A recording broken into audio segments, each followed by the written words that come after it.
നമുക്കിനി തൃശ്ശൂരേക്കാണ്. ഈ സാഹിത്യോത്സവത്തിൽ മീറ്റു ആരോപണ വിധേയർ പങ്കെടുക്കുന്നു എന്ന വിമർശനത്തെ സാഹിത്യ അക്കാദമി സെക്രട്ടറി CP അബൂബക്കർ തള്ളിയിട്ടുണ്ട്.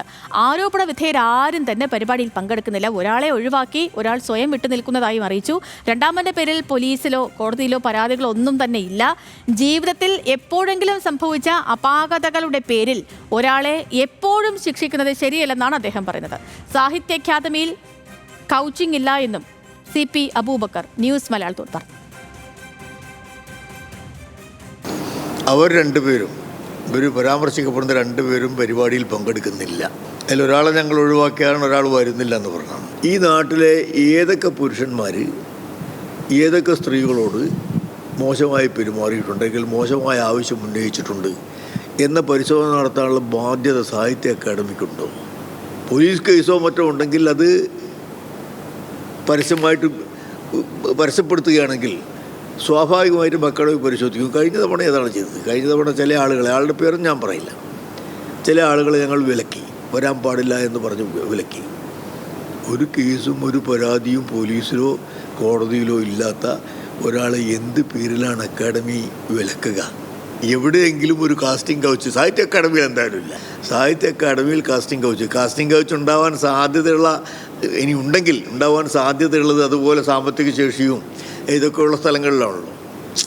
അവരുടെ പരിപാടിക്കൊക്കെ, അങ്ങനെയുള്ള സ്ഥാപനങ്ങളുടെ പരിപാടിക്കൊക്കെ എല്ലാ ആളുകളും പങ്കെടുക്കുന്നുണ്ടല്ലോ. ലെവിൻ കെ വിജയനാണ് വിവരങ്ങളുമായി ചേർന്നത്. ലെവിൻ, സാഹിത്യരംഗത്ത് പ്രവർത്തിക്കുന്നവർ, സാഹിത്യകാർ, അവർ നേരിടുന്ന ദുരനുഭവങ്ങളൊക്കെ ആ സംഘടനയിൽപ്പെട്ടവരോടൊന്നും പറയണ്ട എന്നാണോ ഇപ്പോൾ ഈ അബൂബക്കറിന്റെ വാക്കുകളിൽ നിന്ന് നമ്മൾ മനസ്സിലാക്കേണ്ട ഒരു കാര്യം? എന്താണ് അദ്ദേഹം പറഞ്ഞു വെക്കുന്നത്?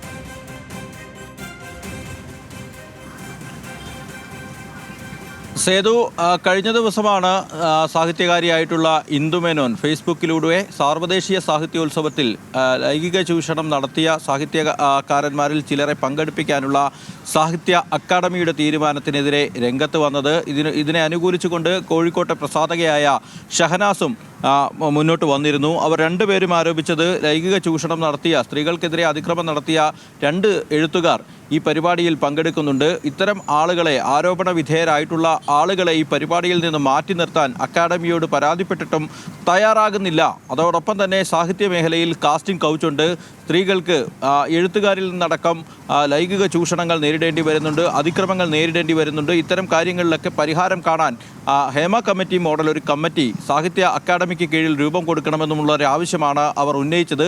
എന്നാൽ ഇതിനോടൊക്കെ എതിർത്ത്, അല്ലെങ്കിൽ മറ്റൊരു തരത്തിലുള്ള ന്യായീകരണവുമായിട്ടാണ് അക്കാദമി സെക്രട്ടറി CP അബൂബക്കർ നമ്മളോട് പ്രതികരിച്ചിട്ടുള്ളത്. സമൂഹത്തിൻ്റെ പല തലങ്ങളിൽ ഇത്തരത്തിലുള്ള പ്രശ്നങ്ങളുണ്ട്. അതുപോലെ തന്നെ അതിൻ്റെ നേരിയ തോതിലെങ്കിലും സാഹിത്യ മേഖലയിലും അത്തരം പ്രശ്നങ്ങളുണ്ട്. പക്ഷേ അതൊന്നും വിസ്മരിക്കുന്നില്ല. പക്ഷേ ഇത്തരത്തിൽ ഒരു വ്യാപകമായ രീതിയിൽ പരാതി ഉന്നയിക്കത്തക്കതായിട്ടുള്ള കാര്യങ്ങൾ സാഹിത്യ രംഗത്തില്ല, അല്ലെങ്കിൽ അക്കാദമിക്ക് കീഴിൽ പ്രവർത്തിക്കുന്ന എഴുത്തുകാർക്കിടയിൽ ഇല്ല എന്നുള്ളതാണ് അദ്ദേഹം പറഞ്ഞു വെക്കുന്നത്.